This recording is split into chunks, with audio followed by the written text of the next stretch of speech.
বন্ধুরা, গত ভিডিওতে আমি বলেছিলাম আমি ওয়েব ডেভেলপমেন্ট শিখব। অনেকে ভাবতেছো এই ছেলে আবার কয়দিন থাকে দেখি। সত্যি কথা বলি, আমিও জানি না কয়দিন পারবো, কিন্তু একটা জিনিস ঠিক করেছি, এইবার সিরিয়াস। তো আজকে আমি বলবো আমি কেন ওয়েব ডেভেলপমেন্ট শিখতেছি। প্যাশন নাকি শুধু টাকা? সত্যি কথা বলি, আমি এটা প্যাশন দিয়ে শুরু করি নাই। আমি শুরু করেছি কারণ আমার লাইফে একটা স্কিল দরকার ছিল। আমি এখন স্টুডেন্ট, নিজের খরচ, ফ্যামিলি সব চিন্তা মাথায় থাকে। আর আমি চাই না সারা জীবন অন্যের উপর ডিপেন্ড হয়ে থাকতে।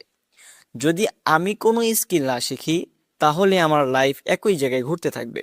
তাই আমি ডিসিশন নিলাম, যাই হোক একটা স্কিল শিখতেই হবে। Why web development? অনেক অপশন ছিল, graphics design, video editing, digital marketing. কিন্তু আমি ওয়েব ডেভেলপমেন্ট কেন বেছে নিলাম? কারণ এটা শিখলে জব করা যায়, ফ্রিল্যান্সিং করা যায়, নিজের কাজও শুরু করা যায়, যেমন বিজনেস, এজেন্সি, প্রোডাক্ট এটসেট্রা। মানে একটা স্কিল অনেকগুলো রাস্তা। আরেকটা কথা বলি, যদি কেউ আমাকে বকা দেয় তাহলে আমি বলবো, ভাই সাবধান, আমি কিন্তু ফিউচার ডেভেলপার। আমি চাই একদিন আমি ল্যাপটপে বসে ইনকাম করব, নিজের লাইফ নিজের মতো চালাবো।